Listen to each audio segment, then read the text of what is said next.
What's happening, family? It's your man, CRB Jr., Courtney Robert Brown Jr. here at Motown Mafia Podcast, which, of course, is a Big Boss Filmworks production. We are pleased again to be back in the A. We are here at the Russell Center, the Russell Innovation Center for Entrepreneurs. Wonderful spot. Wonderful spot, right? We are again blessed to be working with one of the greatest producers in our community, in the country. Nothing but love to the producer. Peace Rodney and Allen, love. he's behind the scene doing what he do. And we thank you again, man, for having us here at the Russell Center. We won't even get into the whole long legacy of Herman Russell and the Russell. Let's just say that they represent, when you talk about black excellence, you're talking about what's happening here at the Russell Center. You're talking about the legacy of Herman Russell. So again, Motown Mafia is glad to be here. Big Boss Filmworks glad to be here. As you see, we have a special guest, a lifelong friend. I guess you guys are familiar with him and know him from his own channel, Real True Street Crimes. Of course, you've seen him in the award-winning, acclaimed documentary Motown Mafia, and an often contributor to the Motown Mafia podcast. The son of the legend himself, Eddie the Fat Man Jackson's son. Eddie, baby. Eddie Jackson Jr. What's happening, man? Oh, what's going on? Peace and love. Glad to be in the house. Yeah, it's good to be in the A, right? Oh. They showing you some love down here? Oh, man. Breakfast was beautiful. Yeah. Never right. had chicken sausage before. And Atlanta introduced me to chicken sausage. Wonderful breakfast. Wonderful breakfast. Shout out to Rosie's right there on North Park Right Drive. on. Peace Also and love to African American. We're here in this, what they call the Castleberry area of Atlanta, which is like one of the hubs of black business. And it's kind of, we were saying, we love everybody. We love our white friends, our Jewish friends, our Arab friends. But it's good to be home. To be home and to be able to do business with. We stayed with ourselves. We stayed at African American owned hotel. We're here shooting an African American owned gorgeous facility. Have a breakfast at a restaurant owned by a sister. And that's how all the clerks and the waiters, waitresses that we're interacting with is right. us, and it does do something good for the spirit, right? It's a wonderful time. Yeah, wonderful time.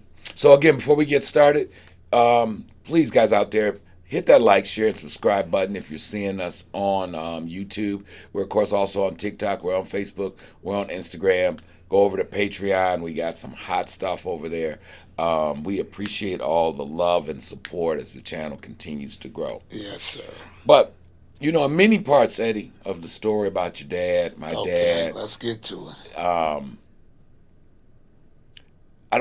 I think people know that obviously when we grew up, your father's running the town. My dad's number one is working for your dad, and they're obviously making a ridiculous amounts of money. That's right. And they know we lived in a nice household. But I don't know if you know this. Do you know the subdivision we grew up in, Northland Gardens, in 1971? The New York Times said that subdivision we grew up in, Northland Gardens, was the most plush, vogue neighborhood in America. That's a wonderful More thing. than Beverly Hills, more than Westchester County, that Northland Gardens of Southfield, Michigan was the coolest, hippest place for people. So what you're really saying, it was the model for the rest of the country. It was. Everybody, that is where and so just give me some recollections and name some of the people like that we lived around that just were really our I can name neighbors. the whole block, you understand? I can tell you everybody. Go ahead, break it down to what they were into. All right, across the street from us was Dotnetta Shrimp Shack, which was the premier shrimp restaurant, which was the premier Dotnetta Shrimps and Chicken. Yeah. Next door for me was the Spinners. On the other side of me was Courtney Brown. Yeah. Lisa Wilson was next door to you. Right. The McCalls were across the street from them. Jeffrey and Joel McCall. Yeah. Then you had 3 and Leroy Cow was next to them. And now you're talking about Leroy Canton. Who was, of course, a big fella. Huge in his own right. In his own right, right? Then you had Spencer Holloway live next to him. Shout out to Spencer. You had Renee Richardson live next to him. Okay. You had Connie Alexander next to her. Okay, let's stop at Connie's. Connie, because it was Connie's mom that was the Mary Kay lady at the pink Cadillac. That's right, the pink Cadillac all her life. Pink cars all her life. Right? So these were... what's the other families right there? So let's keep going because we're going to get to some big names. Then you had the Miracles next to them. The Miracles next Smokey Robinson, the Miracles, not Smokey. Smokey lived around the corner. Then across the street you had a doctor. You had a judge, then you had Shelley Lydell and the Lydells, and that was pretty much that subdivision right there. Then going the other way, you had the Greens on this side of the street. Pharmacy. Mr. Then you Green was a had Bob pharmacist. Lanier, Yes. Joe Wait a minute, Lanier, let's slow down, because they don't. We're talking Bob Lanier of the Detroit Pistons Pistons, Hall of Fame Hall of basketball. Fame. I'm trying to That's right. trying to get the people to get the type of African Americans. These was the most successful African Americans. And Greens, who was the Greens? The pharmacist. He was a pharmacist. And you had Across the street from him was the Earlys. Kim Pye. Pie Funeral Home, still in business today. There you go. One The of Earlys was down around the corner from there. Early's transmission. Now that's where Smokey lived. But wait a minute. So and they had 3 or 4 transmission shops. That's right. The Earlys. Early. That's my first Southfield friend was Melvin Early. Shout out to very first shout out Southfield to friend. the Early family. And got to say a shout out to Melvin and hope you up, bruh. Peace and love. Right. And then right in back of the Earlys, as I recall, was Smokey Robinson. That's right. And Tondalea. And of course, Mr. Moore. Mr. Moore, shout out to Mr. Moore. You guys, you haven't He's been seen there the whole time. the episode, "The Man Who Owns Detroit." Truly, much like the man who Mr. we're here, Moore, Eugene Herman Moore, Russell. peace and love always. Yeah, always. And his son Eugene. And Eugene. And shout out I ain't to him. seen Eugene in a while. But yes, peace yeah. and love to Eugene and Mr. Moore. Terry's Wig Shop. Shout out to Joe Lanier. That's the Laniers. Still in business. That's right. Still in business right and there you in got the Illinois. Thorntons. You can't forget about Thornton the Construct. Thorntons. That's right. They were out there Thorntons early. was world famous.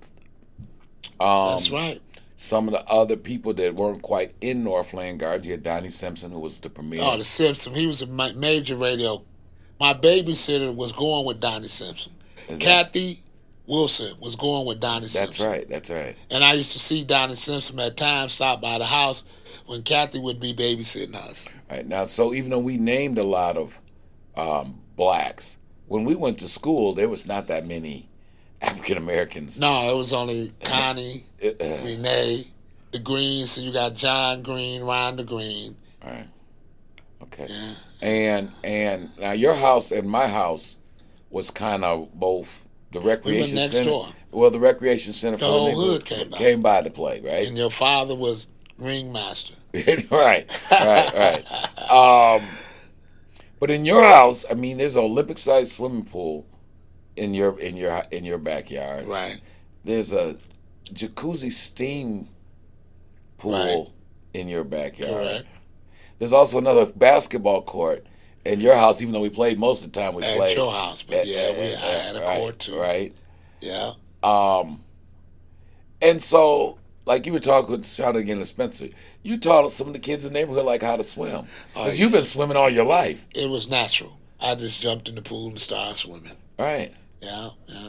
And then we had a field, right, that was so big. We used Next to have door to your house. full baseball games with the neighborhood. Then the football field was the church right behind us. So what I'm really, I guess what I'm trying to get to, I don't think they've ever shown a black families living at the level of wealth and privilege that we actually grew up in. Well, let me say this. I'm going to tell you what another black family can't say. They didn't have Huey P. Newton coming in their house. They didn't have Milton Henry coming in their house. They didn't have, like I say, Bobby Seale, Eddie Levert, Marvin Gaye, all your Motown artists. Stop by your house. Stop by my house. All of your political activists stopped by my house. Stokely Carmichael. All of them came from Milton R. Henry and the Shrine of the Black Madonna, which is history. Oh, very in much itself. so. Very much so. You know what? In fact, on that, I was just Sunday at the Shrine. It was their 72nd anniversary. That's right. And we were talking to some of the old timers, and yeah, they still remember the support that your dad gave them. Oh, he lived that well because of Milton. Right. Milton was a concierge. So for those who were not familiar with the story, Milton Henry, one of Eddie's father's primary lawyers, along with Henry Roth Black. Milton Henry was Malcolm X's chief confidant. He's a Tuskegee Airman, Yale Law School, Yale Divinity School, by all accounts, a certified genius. But see, starter of the Republic that's why of New I'm Africa. amazed now. Right. Here's the amazement to me. Okay. Milton Henry, And Milton Henry always quoted Malcolm X. So it was amazing actually knowing somebody who actually knew Malcolm X when he becomes your hero. Yeah. And Milton would always make it plain.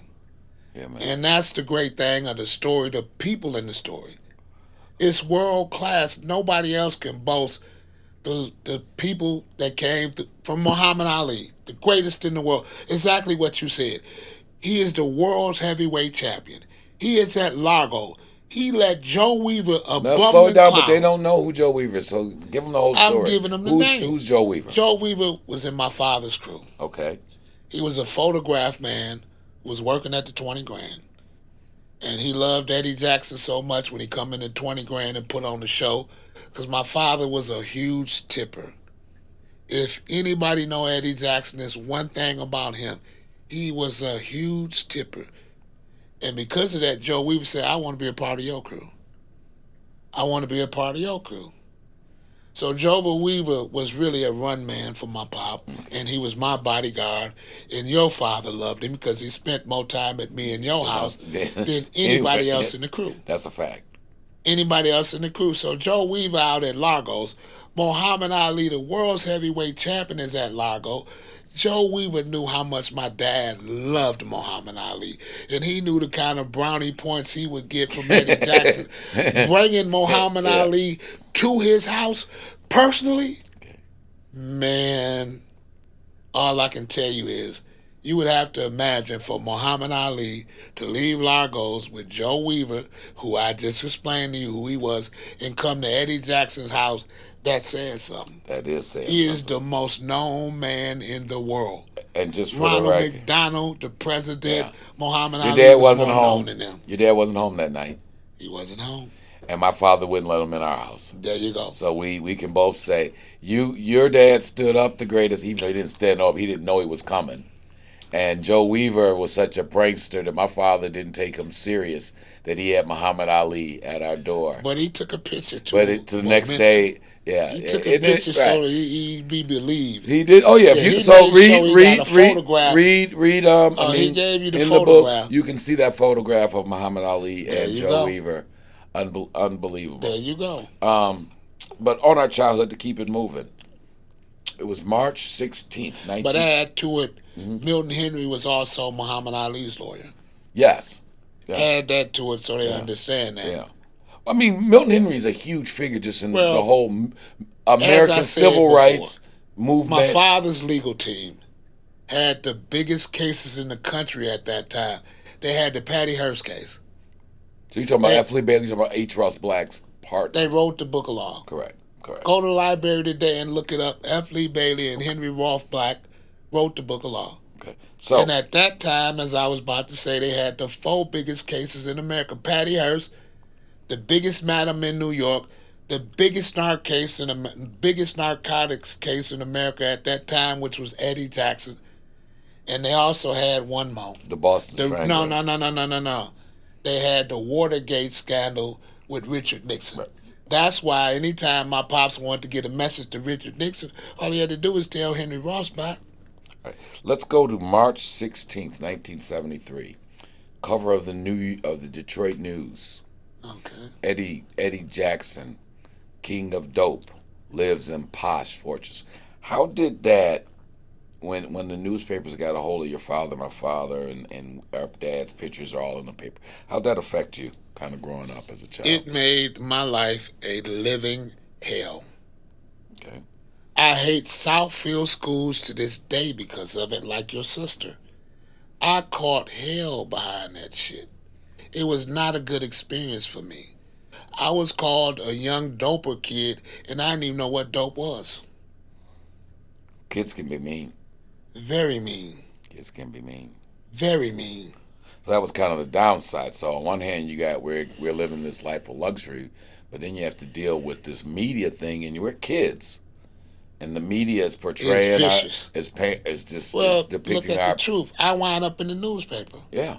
They're telling stories about you on your Understand this. on your I'm mini on my bike. mini bike. Yeah. Correct. See what I'm saying? Go ahead, tell them. I wind up in the newspaper. I'm riding my mini bike, and I see this white man photographing me and I had two remote controls on me. Yeah. One remote control to open up the garage to come out, and the other remote control was to open up the fence. So when the white man is taking a picture, I hit the remote control and the fence comes swinging open, and this little kid come riding out on the mini bike, going to the lot, all what you said. So he photographed me the whole time I was riding. Then when I was going back into the house, he photographed me hitting the remote control to open the fence again, ride back in, hit the remote control to close the fence. And see, the media was vicious. They used to run up and look all in our backyard and shit. So he runs up all on the fence looking at where I'm going. So now I'm going in the garage and hitting the garage remote control to let the garage down. So he wrote all that shit in the paper. Yeah, so then if you read that, I mean, it was like an 8-page expose, and they talk about. But you do. Only thing I can say, back then we were like people didn't have remote controls for everything in their house like we did. We were doing some Well, we Jetson. had phones We were and like cars, the Jetson TV and TV, cars. intercom systems. I People mean, don't we have had that all stuff now. that. Yeah, We it had was all kind of that. like the Jetsons. So I do get the media's amazement of this little black kid who's got multiple remote controls and he can open up doors, But you're right. You're a little kid just living a child's Right. life, and next thing you know, you dealing with Boom. reporters Boom. photographing You you. go And, to school and people say that. That's whispering. yeah, That's him. That's him. He was in the paper. His dad, the Listen, dope guy. yeah, And that ain't good. no, When you're a kid and niggas has, whispering behind your back and you know what they say, then a lot of them didn't whisper. White kids would come right to your face. You dope dealer, get out of here. and now that was coming from their parents because their We kids also. understand that now, but in that day, Yeah, it's vicious. yeah. And you as a kid, everything coming at you. Then to cap it off, motherfucker come to school and try to kidnap me. You want to unpack that story real quick? I'm in school. I'm in Mrs. Stein class, which was a Jewish lady. I love her to this day, Mrs. Stein. And I hear the principal, Mr. Callahan, come over to PA and tell her to hold me in class. Don't send me to the office and don't let nobody have me. He's been called the police now because you got 4 people at his office, one woman with 3 men, told the principal, Mr. Callahan, that my mother had sent them to the school, which was Magnolia, to pick me up. Mr. Callahan called the police and went on the PA and told Mrs. Stein, keep me in the class, don't release me to nobody, and he had called the police. Before the police could get there, and I did a video on this in my channel to show you where the school was and the path that they took to get out of there. They was parked at the church, which was right across from the school. They gonna grab me out of school. The car was parked at the church, and when you pull out the church, you go straight to the freeway. It was a beautiful plan. Okay. And Mr. Callahan stepped in and messed it up. Because one thing I say, white folks don't trust black folks. So I'm just gonna give it to you real. The minute 4 black folks coming in there, 3 black men, they should have been smarter just to send 1 black woman in there by herself. They might have got away with it. But to have 1 woman and 3 black men come with her wearing Borsalinis and shit, you scared Mr. Callahan to death. So he They called come in there for- wearing Borsalinis, high heels, and asking for me. Wow, wow. So what?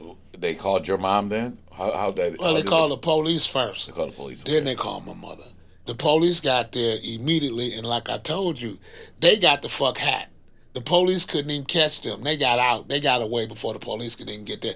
And we know Southfield police at that time response time was 60 better about seconds. 2 minutes. Yeah, yeah, 2 minutes. yeah, yeah.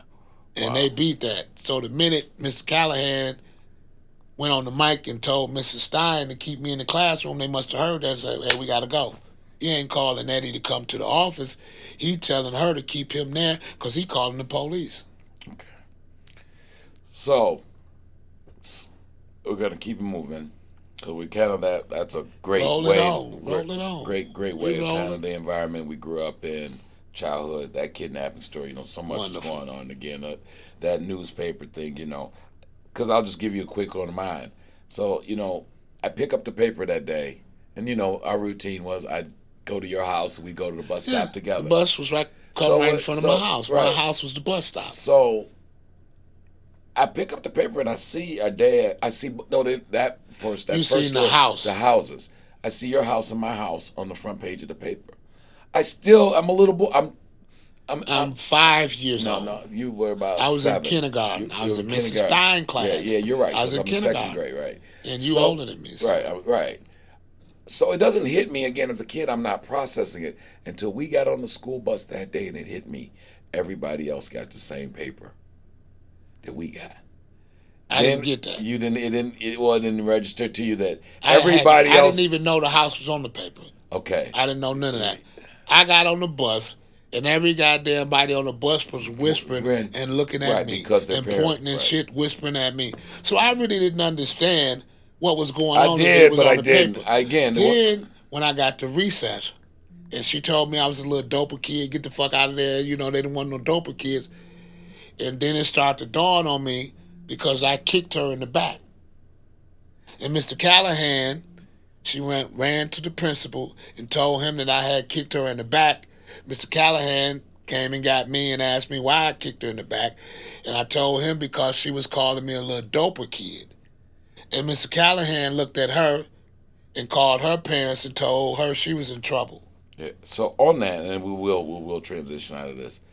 I look back though, the majority of those people at Southfield, they handled that situation very professionally. The teachers and the staff, because this was the The highest teachers profile. did, but The not high, the students. not well, of course, well, right. The teachers and the staff, given now as adults, we can look back how high profile that was. Beautiful teachers. They handled that like I don't care what their See, dads and did, here's the problem. what their dads did Here's for the a living. problem that I run into today. I had all Jewish teachers, and I loved them all. So it's hard for me to hate Jewish people Of now. That's why course, I can't, of course. because they somewhat raised me. Facts. So We it's lived in hard it to was a turn on predominantly somebody. Jewish So I city just we have grew up to, in. I have to kind of be silent Yeah, because I have love for them in my heart. My yeah. lawyer, Steve Fishman, was a Jew, and I love him. He's a Jew. He's a I Jew. love him. Yeah, I love Steve. yeah. So it's hard for me to say Well, something no, bad no, no. about I them mean, but because that man that rescued me. but you do realize now at our age, Eddie, most African Americans didn't grow up in predominantly Jewish environments like we did. So our comfort level and understanding is going to be. I'm saying because it's our life, so it's normal that we went to school and the majority on our holidays we got out for Hanukkah, and Well, all of that kind of stuff. they But went to but that's school. not the They experience. went to that every day after school. But that's not the average African American's experience with the Jewish community. They have not had that kind of interaction, so they're not going to have that same comfort level or love and respect or admiration for the Jewish community that we might have because we know they're good people. I don't know what the Rothschilds and those people are doing, but I know the majority of the Jewish people that we grew Look, up with my were father's great people. tightest friends was the Goldfires. Chuck and Irving, They're Jews. rest in peace. Rest in peace. What you want Uh, me to say? Rest in peace. All right. So the big man goes away. Right after he goes away, 1976, April 1st, 1977, my father and the rest of your father's crew have to turn themselves in. This time, we are approaching adolescence. So some crazy situations started to happen that led to, while our fathers were away, your introduction into this new phenomenon that was occurring known as Young Boys Incorporated. So you're still living in Southfield. Right. But see, it wasn't a phenomenon to me. Well, okay, but follow me, work with me here. You're living in Southfield. Correct. Your auntie There you go. is dating a gentleman. So how do you end up coming around this neighborhood, that Dexter Davison neighborhood, which was like the breeding ground where this YBI thing started? What is the situations that how do you end up very soon asking me to give you rides over to Dexter and Davison area? Tracy Sledge. Well, God okay, rest his God soul. rest his soul. But how's that all work out? How do you even Tracy, how do you come in contact with this let me gentleman give name? you. Tracy was going with my Aunt Lisa. Okay, And for the last 4 years of my father's sentence, I hung with Tracy and Lisa every weekend. okay, We did Ford, Wyoming. We did all the drive-ins. We did the Bel Air. We did the West Side. Tracy was my mentor while my father was in jail. Okay. And somehow he was a young boy. So the first time Tracy came in contact with my sister, he had caught a case with Raymond Peoples. You And mean he with your got auntie? with my auntie sitting on the front porch at my grandmother's house. Okay. Raymond Peoples, Tracy had caught a case with him because he was a slash chauffeur bodyguard. Okay. And there was a factory across the street from my grandmother. And Tracy had got a job there. And Tracy started talking to my aunt Lisa. And the rest is history. But that's what we gotta unpack that history. So, Okay. So See, he starts to talk to my aunt Lisa. Okay. Now we start to go to the drive-in and hang out. And he's kind of your role model. Your pops is like away. I say, all Ponderosa, but now all the steaks. He's been a good big brother. He's been a good he's been a good big brother. So now, Treacherous and who's is treacherous? my father's friend. Who's treacherous? Treacherous is my father's friend who was basically in his crew. Okay. My father asked Treacherous for a £1/4 of weed. Okay. So it could be ballooned up and taken into the penitentiary. At this time, your father is at Milan Federal Penitentiary? Milan Federal Penitentiary. Okay. Treacherous thought he was talking about heroin. Okay. So he bought me heroin. So instead of bringing you a £1/4 of marijuana, he brought me heroin. A quarter? A quarter of heroin. So for those that know, that's 7 grams. And at that time, it was going for $1,500. So he's giving you $1,500 value. Okay. That's what Tracy told me. You know, it's probably a little high, but $1,500 is what I was getting for it. So at the point at which Treacherous gives you this the instead of the marijuana, right? You don't say, "Hey, Treacherous, this ain't what Pops wants." You don't say that. I don't say that. Okay, you don't say that. You accept. I accept it. You accept it and let Treacherous go. A schemer. So Leah, let's get real with it. So you could have said, "Hey, Treacherous, I don't think this is what Pop wants." Right. You could have said that. I could have said that. But that ain't what you did. That's not what I did. What you do. I'm a schemer. Okay. So I already know Tracy is a young boy. Okay. And I know they're getting money, they're selling drugs. Okay. So I take it to Tracy. Okay. All 7 grams. Okay. I say, Tracy, check this and tell me what it's worth. Okay. He come back and says it's worth $1,500. Okay. He said, I'll give you $1,500 after I get paid this week. I'm gonna keep it. He started bagging it up and giving it to Maurice Bell, was Butch Jones' nephew. Butch Maurice Jones. Bell is Butch Jones, who was running the Young Boys Incorporated. All right. And Maurice Bell was his nephew. Butch was his uncle. Mm-hmm. Okay. Gene Hackman was Tracy's best friend. Okay. And he was running Maurice Bell's crew. He would pass out all the bundles to the runners every morning. They'd bring Gene 100 bundles, and he would be over passing them out, and niggas bring the money back. You know, everybody get $2 off each pack, tops. Right. And Gene was responsible for collecting 100 and passing the bundles out. So Tracy hooked up our shit and gave it to Gene in bundles, and he slipped it in with Maurice Bell shit. Mm-hmm. And what started happening was people who was buying our shit, they started coming back asking the runners, we don't want that shit, we want that shit. But all the shit is in the same color packs, but that Gene, we know it's 2 different bags. Gene quickly found out, like I was telling you, the customer's gonna tell you anything, so stay close to your clientele. The clientele is telling Gene the shit that we gave him is way better than the shit Maurice Bell and them is selling.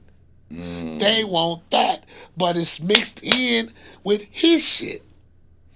Okay. And only... So motherfuckers started coming back to everybody. We want that shit. So motherfuckers wondering, it's only one shit. What you mean by that shit? Gene Hackman is the only one knew what he had done. So we started working that every time. Treacherous would bring me the 7 grams. I give it to Tracy. He hook it up, give it to Gene. Gene put it in with more shit, like clockwork. Give my $1,500. And how long does this go on? 2 years. Treacherous took care of me for 2 years, just like that. And by about, And I guess I would have guessed after about a year, well, this time I turned look, 16, I'm he 18. took care of me for 2 years. So you're about I saw Treacherous gave me the last package, just so you know, a month before Pops came home. I was still getting shit from Treacherous. all the way so to a month before your father's To a release. month before my father came home, I was Okay, still getting shit from so Treacherous. now your father comes home and this situation's been You going. you tell this part. What? Well, okay. They So sent me to the store wait a minute. and got him Wait. All drunk on right. Rionides. Right. So so at this point, your pops has come home. Yeah. You've still not divulged to him that, hey, pops. I'm never gonna divulge to him But that Treacherous was giving me let's be what. honest. Looking back, I don't know what we were thinking because we knew No, I don't know eventually. what you was thinking. Tre- I already know what I was thinking. I wasn't telling him shit. but okay. But as fate would have it, this night we You come got home. drunk, Wait a minute, no. We're gonna get to me drunk, and then your father got me a little drunker. and him and Treacherous bled you. But Treacherous actually spilled the beans before we got to your house. No, Is while that you and him and Pop was sitting there drinking wine, they said? Treacherous asked my father the $1 million question. You know I've been giving your son Yeah, jive for the last 2 years. years, yes. And you finished the rest. Well, they sent you to the store, and I was gonna go to the store, and then the big man said, "No, Junior, why don't you stay here for a minute?" Oh, he gonna bleed you. He finna bleed And you. I'm not in a position. I'm not gonna lie to Eddie Jackson, and I'm half drunk. And then he did even worse. He said, "Yo, you been drinking? You like wine? Here, have another glass of wine." And he gives me, and by that time, it's a true serum. Well, let me tell you, Big. Let me tell you, Eddie, what was happening. See, Treacherous was giving Eddie Baby this stuff, and Eddie Baby had me driving because I'm old, so he didn't have license. So Eddie Baby would And ask me, even with the tell how I told the goddamn car, go and, finish. and then yeah, because that came up too. That was the sidebar. That was the Yeah, end. I'm sure After it did. he said, "What happened with the 9.8?" Well, see, so I did. He was going to get to the bottom of it anyway, but it ended up Only this. because you gonna Wait a minute. Wait a tell. minute. But this childhood mischief Right? leads to a big thing happening because your father ends No, up Pep need asking to you. thank Wait a you minute. leads Okay, to Pep Pep, you do. financial wealth. You. Because me and Tracy ain't get shit. Okay, but we'll get that. Because your father asked, after all this is divulged, he asked you $1 million question. Who was I giving this shit to? Two. And then you tell him, I was giving it to Tracy. And Maurice Bell had already bust me. Because Maurice Bell, which is Butch Jones's nephew, uh, told Pop that he was taking care of me while he was in jail. Because me and Spencer Holloway used to do runs for Maurice Bell to get weed money and Remy Martin money. Mo used to throw us for man. Mo would give us a fifth of Remy and for $100 for doing a run. And we short and shout out to him. starving like a motherfucker, man. So on that whole area, so just to fill in kind of gap, so there's a period where both our fathers are away through your friend, through Tracy, shout out, rest in peace, Jabba the Right, Hutt, and then a kid who lived around the block from us, Spencer. right. We have become closely kind of associated with a lot of these guys in this phenomenon of YBI, Young No, Boys he Incorporated. was associated with him. But The you're only saying ones I Maurice was looked out, associated with, but was looking Spencer out. was getting at. Okay. I knew Maurice Bell. I spoke to him, but Spencer was doing the hand-to-hand combat. He would go get the bag from Mo. He was driving his mother's white Tornado, and I was his ride man. Okay. I was just his ride boy. He paid me just from being his ride boy. But Spencer was handling everything. Okay. So he was a nice kid, and who else was there? We met Bunyan. We met Nick. All of We them. met Avery. James. All of them. Between Spencer and Tracy, we pretty much we Look, end up coming to Spencer contact. used to take me over Nick Scott house, which was his family, which lived on Cortland, right Shout around the out to Nick. corner from Tracy. So I met Nick Scott's whole family. Yeah.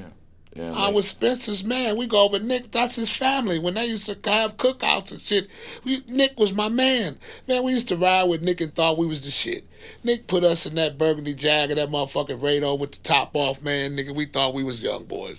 We ride around that bitch, So thought we was kings. so that led to actually you explained to your father. You gave it to Tracy. The story gets more unpacked, and then Right. Tracy brings in Mr. Cooper. Shout out to Brother Pep. There you go. Brings out the Pep. Right on. And Pep and your dad run up the bag for Loved 18 him. months in a big Pops way. loved Pep. In a big way. Walked in, loved him. In a Just big like way. a son. That's all I could ever say about it. He loved Pep like a son. And now, okay, so now you gotta be now where you're out of South High School. This is early college. Is this after the indictment? This is about 85. Okay, this is after the indictment. After indictment. You now, so we'll move it forward. So you've gotten broken in. You already went through this thing. It went from a childhood prank. But I remember this. That I ain't hustled. You still are not. The only thing I've done is take 50 quarters, which is a half a key, to Tracy's mother house and exchange it with Pep and get $50,000 every day. Okay. I have not sold nothing to no. I only exchange with Pep. I haven't done anything else but drop off and pick up at this point. So when would you think, and as you tell your memoirs, where would you say it went from cutting your teeth? Where'd you learn? 2 years after we got indicted, okay, and Judge A.B. Cohen gave me the dismissal. For 2 years, I didn't have to do nothing. In them 2 years, Demetrius Holloway was taking care of me and my sister because everybody else was in jail. My mother was in jail, Annie Mae was in jail, my father, everybody was in jail, man, but me and Trisha. So my father told Demetrius, take care of Eddie, baby, and Trisha till Annie Mae and Mama get home. So Demetrius is taking care of us now. I would see Demetrius every day, or if I needed anything, like I told you, Demetrius Holloway, man, gave me $300,000. On the strength of his relationship with your old man. He gave me $100,000 to pay the gas bill. I was doing runs for him. And I had asked him for some shirts that had my initial on it because all his shirts had DH on it. And he had on that motherfucking presidential Rolex. And I wanted some shirts with EJ on it because I'm going to get me a goddamn presidential Rolex. Okay. So I thought he had ordered me some shirts at the Broadway. So I go down to the Broadway to meet him. I got to knock on the door because the Broadway is closed. When Demetrius used to go into the Broadway, they would close it. You couldn't even get in there. So I had to knock on the door. And freaking Steve opened the door for me. He knew who you was? He recognized you? Come on. Freaking Steve. Come on now. Just freaking but Steve. But the people don't know these things, Eddie. Freaking Steve was another big money. So everybody explain who Freaky Steve Freaking is. Steve had caught a case.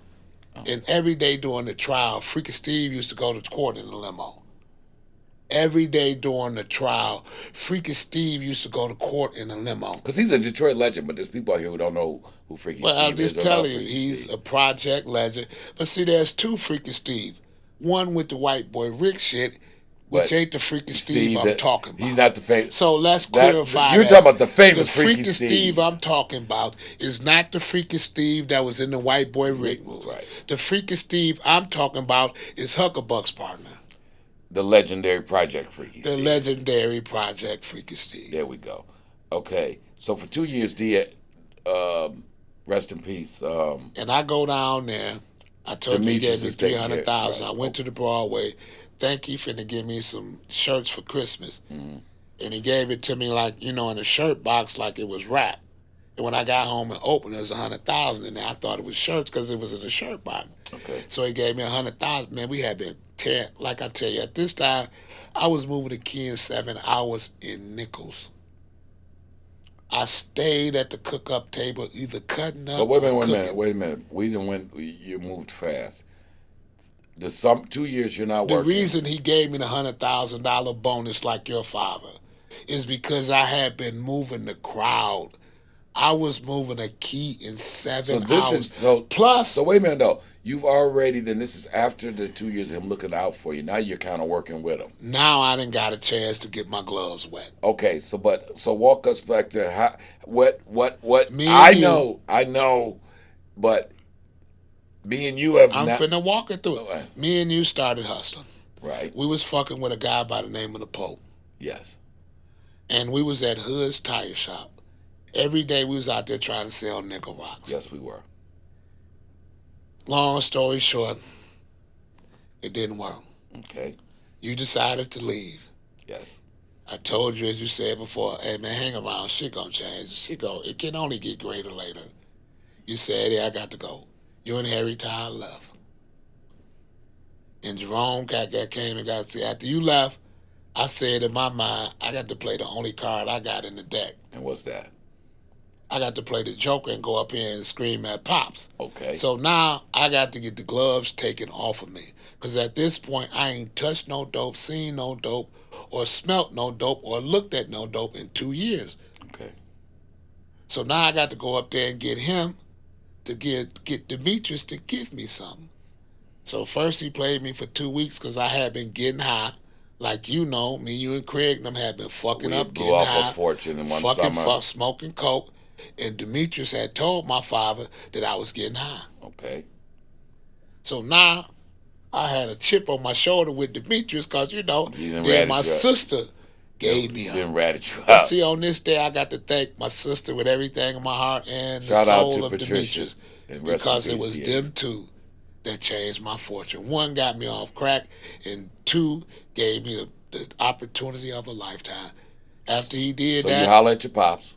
he said, Eddie, 2 weeks I ran around everywhere looking for Demetrius. This is what he did to me. Okay. After the second week, I went back to my island to visit him. I said, Pop, I'm tired of looking for Demetrius. Fuck it, I give up. I can't find him. Everywhere I go, man, I done either dismissed him or he ain't there. Okay. He said, he'll be at your mother's house in the morning. Was It's he? like that.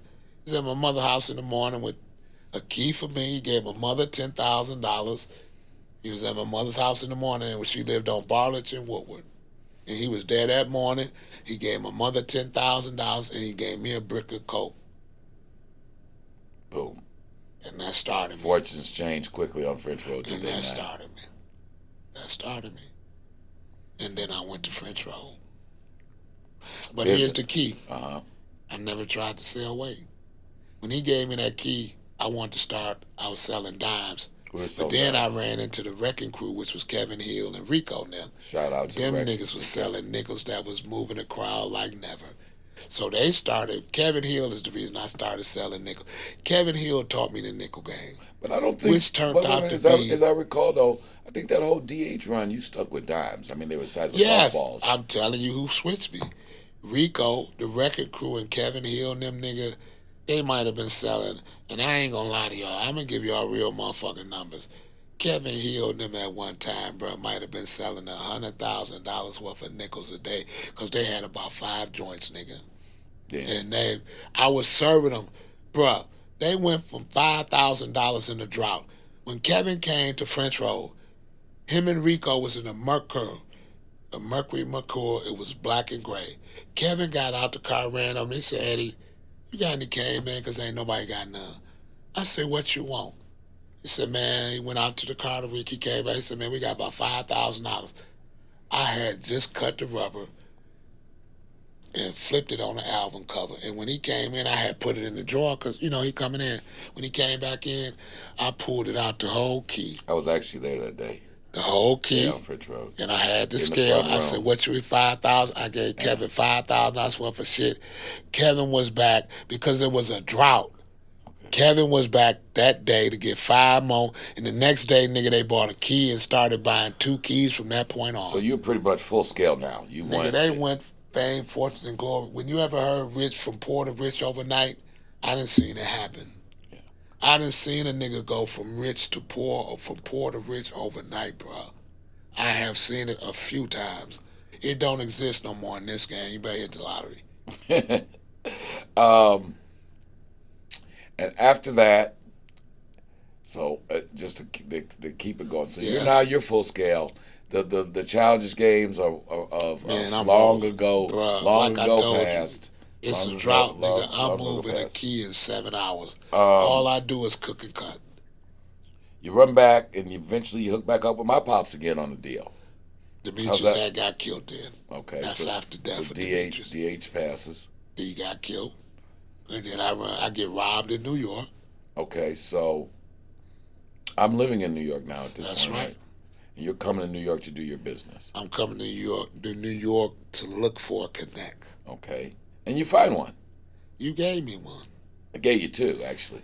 Nah, you gave me one. I gave you Big Ed, and you met Kid Cuba through me too. Kid Cuban wasn't nothing but a goddamn ripoff But that artist. leads to you meeting. Yeah, but still, he's a ripoff But we'd have artist. never been. We'd have never got to Crazy and Pablo unless we were in front of Cuba's store at Looking to 107. get ripped off. Looking to get right by looking to get ripped off. I You got you lucky. want you wound There up. was a guy out there, Yes, go ahead. and he said, So they we're on wasn't there. 107 in Manhattan. He Just said, for everybody. they ain't got nothing.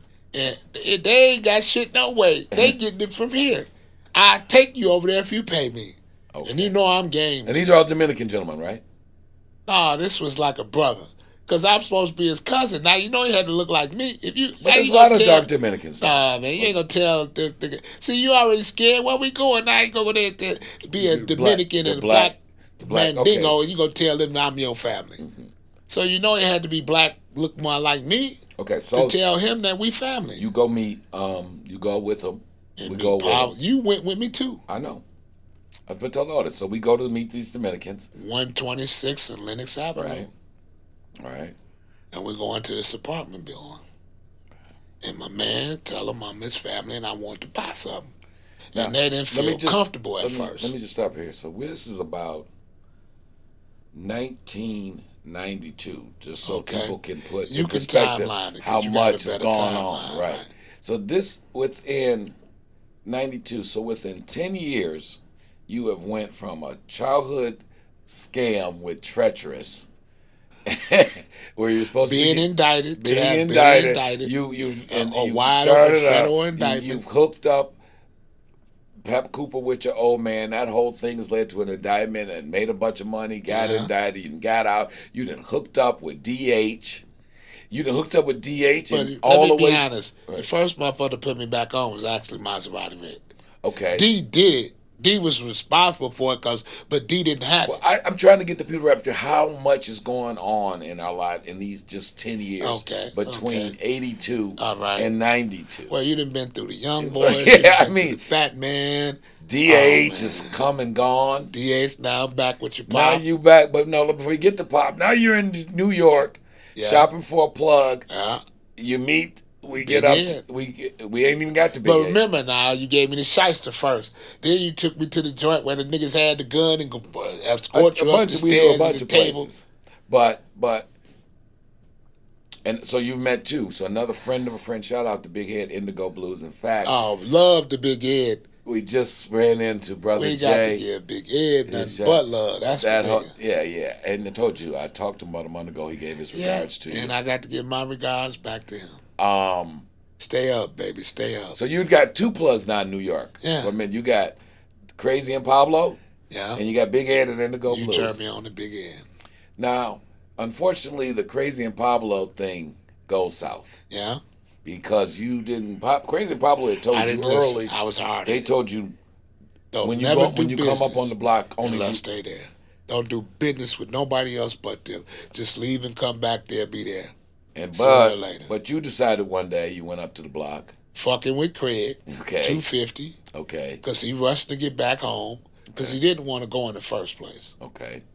And I was telling Jimmy, fuck it, he ain't got to come. I'll do it by my mom. I'll do it. And Jimmy convinced him to go.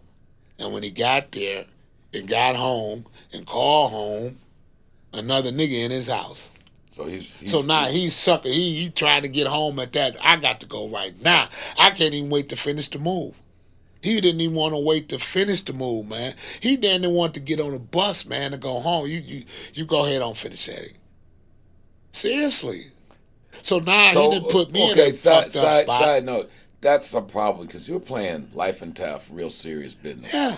But unfortunately, you got associates who got personal things going on that's getting in the way of some real serious stuff. I should have left him at home, like my man said. Okay, but Jimmy you don't. convinced him to go. But so you're rushing now because your partner on this deal has got all this pressure oh man, to get back he home. under tremendous pressure. I've had foot surgery, so I'm laid up in Brooklyn. Yes, you can't come I can't come. Deal goes bad. all the way.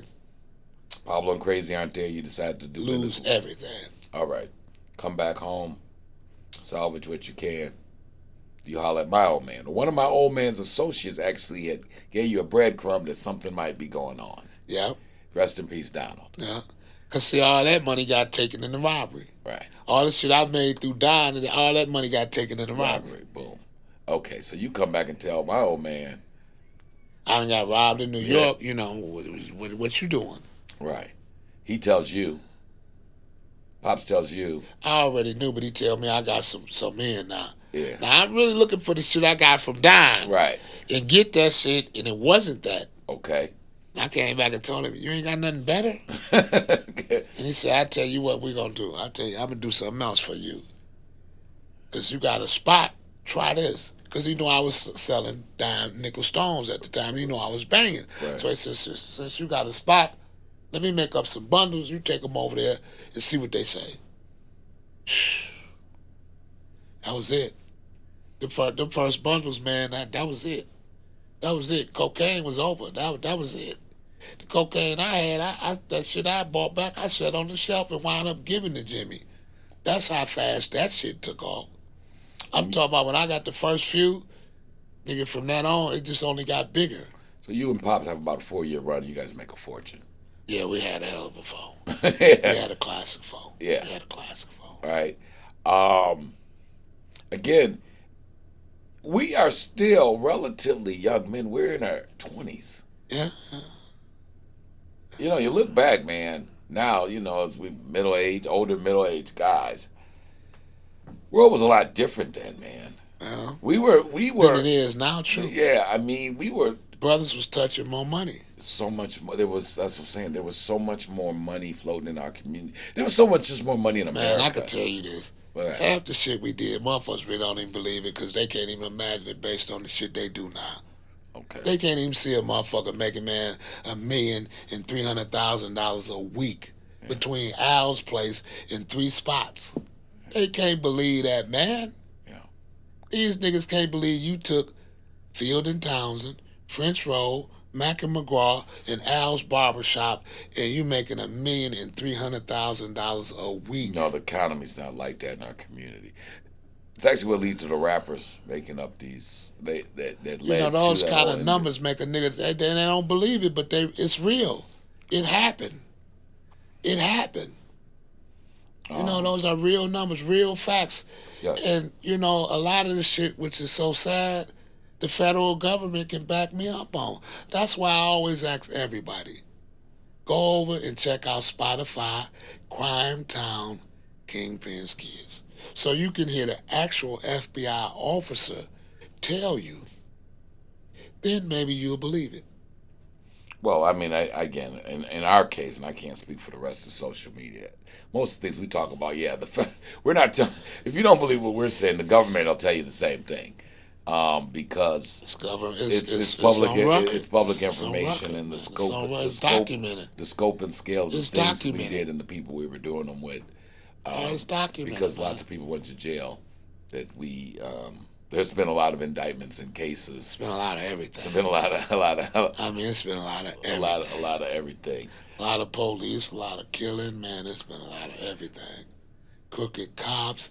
So by the time, I caught every crooked by cop the in the time, city. by the time you are from 15 to 25, you have already hustled with your father, brother Pep Cooper, Demetrius Holloway, Courtney Brown Sr., Maserati Rick indirectly through DH, the Colombian, the Dominican But cartel. don't forget Marion Wakefield. I forgot about Richard and Marion Wakefield. the founders. You know, on that we just saw some newspaper articles. So just real quick, without regressing too much, Marion Wakefield, because two people in this long saga. Everyone knows of the Frank Matthews disappearance, who left and never been seen. Right. But within your father's story, it's actually two He's more had African three. Americans. Well, okay, He's had help me three. out. I know.